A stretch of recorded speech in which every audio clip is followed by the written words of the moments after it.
1966 میں مشرقی پاکستان کی سیاسی جماعت عوامی لیگ سے تعلق رکھنے والے شیخ مجیب الرحمان نے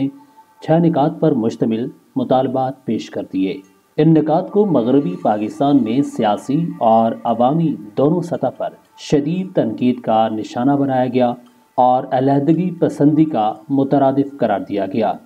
اس کے بعد شیخ مجیب الرحمان کو گرفتار کر لیا گیا۔ ان دنوں ملک کے حالات اس قدر خراب اور غیر یقینی تھے کہ سبھی لوگ کان لگائے بیٹھے تھے کہ کب ایک اور مارشل لا کا اعلان کیا جائے گا۔ تاریخ گواہ ہے کہ جب صدر سکندر مرزا نے اپنے commander in chief Ayub Khan سے یہ کہا کہ فوج کو قومی تحریک کا مقابلہ کرنا چاہیے، تو اس وقت جنرل ایوب خان نے اسے بجا طور پر یہ کہا تھا کہ آپ ایک سیاسی آدمی ہیں اور آپ کو چاہیے کہ اپنے سارے سیاسی مسائل سیاسی انداز میں حل کریں۔ جب بھی آپ اس نتیجے پر پہنچ گئے کہ اب معاملات سیاسی طریقے سے حل نہیں ہو رہے، تو پھر فوج ان کو اپنے طریقے سے حل کرے گی۔ اور پھر ایسا ہی ہوا کہ جنرل ایوب آئے اور انہوں نے تمام اختیارات اپنے ہاتھ میں لے کر سکندر مرزا کو چلتا کیا۔ ایوب خان نے اپنے commander in chief general Yahya Khan سے جب یہ کہا کہ فوج کو ملک میں امن و امان کی بحالی کے لیے آگے آنا چاہیے، تو 10 سال بعد جنرل یحییٰ خان نے بھی ان کے ساتھ وہی کیا جو جنرل ایوب خان نے سکندر مرزا کے ساتھ کیا تھا۔ انہوں نے بھی جنرل ایوب خان سے صاف صاف کہہ دیا کہ آپ تو کنونشن لیگ کے صدر ہیں، اب آپ کو اپنے معاملات سیاسی انداز میں حل کرنے چاہیے۔ اگر آپ ایسا نہیں کر سکتے اور فوج کو مدد کے لیے طلب کریں گے، تو پھر فوج تمام معاملات اپنے ہاتھ میں لے کر اپنے طریقے سے حل کرے گی۔ چنانچہ 25 مارچ 1969 کو جنرل یحییٰ خان نے مارشل لا کا اعلان کر دیا۔ فیلڈ مارشل کا دیا ہوا 1962 کا دستور منسوخ کر دیا گیا۔ اس دستور کے تحت بنیادی جمہوریت کی بنیاد پر منتخب کیے گئے ایوان توڑ دیے گئے، مرکزی صوبائی وزراء رخصت کر دیے گئے، گورنر فارغ ہوئے اور جنرل یحییٰ خان نے اعلان کر دیا کہ ملک میں عام انتخابات کروائے جائیں گے اور یہ تمام انتخابات بالغ رائے دہی کی بنیاد پر ہی ہوں گے۔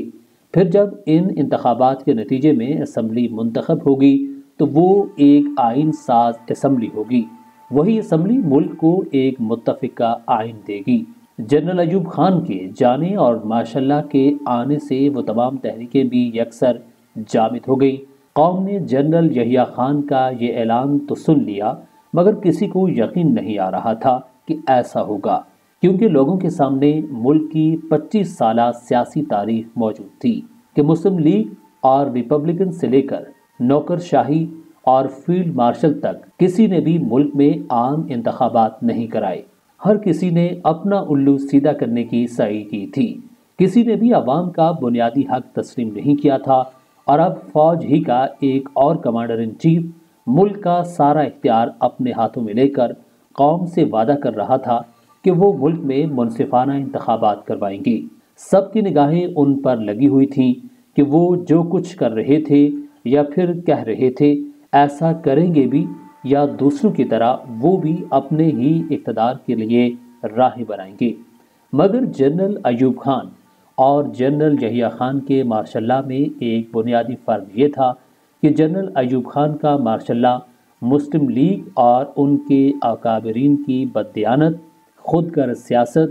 اور محلاتی سازشوں کے نتیجے میں آیا تھا۔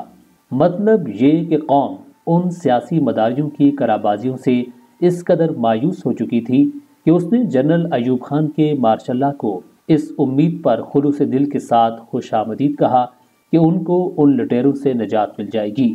یہی وجہ تھی کہ جب مارشل لا لگا تو قوم نے مٹھائیاں تقسیم کی تھیں، مگر جنرل یحییٰ خان کا مارشل لا تو ایک ایسی تحریک کے نتیجے میں سامنے آیا تھا جو ایک فرد واحد کی آمریت کے خلاف عوام کے جمہوری حقوق کے لیے چلی تھی۔ لہٰذا ایک جمہوری تحریک کے نتیجے میں ایک اور مارشل لا کا آنا لوگوں کو ویسے بھی بہت ناگوار گزرا۔ یہی وجہ تھی کہ پوری قوم اس انتظار میں تھی کہ جنرل یحییٰ خان کیا اعلان کریں گے، اور جب انہوں نے یہ اعلان کیا کہ وہ بہت جلد صوبائی اور قومی اسمبلیوں کے عام انتخابات منعقد کرانے کا ارادہ رکھتے ہیں، تو قوم نے سکھ کا سانس دیا۔ جنرل یحییٰ خان نے پہلا کام پھر یہ کیا کہ جو ہی وہ قدرے سنبھل گئے تو انہوں نے تمام سیاسی رہنماؤں سے باری باری ملاقاتیں شروع کی تاکہ ان کی رائے بھی لے سکیں اور ان مشوروں کی روشنی میں ملک کو درپیش مسائل کا حل ڈھونڈ نکالیں۔ کچھ وقت گزرنے کے بعد جنرل یحییٰ خان نے تمام سیاسی اکابرین کو اس بات پر قائل کر لیا کہ وہ واقعی انتخابات منعقد کروانے میں مخلص ہیں۔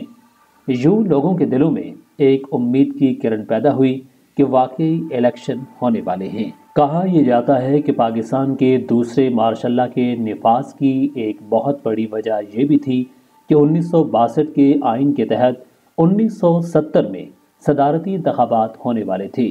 مقتدر حلقوں کو خطرہ تھا کہ ان انتخابات میں ذوالفقار علی بھٹو امیدوار ہوں گے اور ان کی کامیابی یقینی تھی کیونکہ طریقہ انتخاب عام انتخاب کا نہیں تھا۔ ان میں بلدیاتی اداروں کے ممبران ہی ووٹ دے سکتے تھے اور قومی اسمبلی میں مغربی اور مشرقی پاکستان کی نمائندگی بھی برابر تھی۔ یہ خوف کہ بھٹو جیسا خوددار اور غیور لیڈر آ گیا تو ہماری نااہلیوں اور کمزوریوں سے واقف ہے، ایک ہولناک تصور تھا جو پالیسی سازوں اور انہی مہروں کی طرح استعمال کرنے والے امریکہ بہادر کو کسی طور پر قابل قبول نہیں تھا۔ جنرل یحییٰ خان تو ویسے بھی ذوالفقار علی بھٹو سے سخت نفرت کرتے تھے کیونکہ انہوں نے بطور آرمی چیف ان کی تعیناتی پر صدر ایوب خان سے دشمنی تک مول لی تھی۔ 1970 میں بالغ رائے دہی اور جماعتی بنیادوں پر انتخابات کروانے کی بڑی وجہ بھٹو کا خوف تھا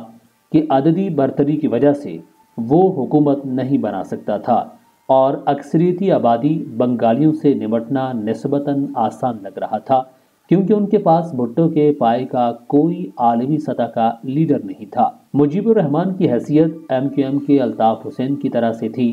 جو صرف ایک لسانی اور علاقائی لیڈر تھا جو باقی ملک کے لیے قابل قبول نہیں تھا۔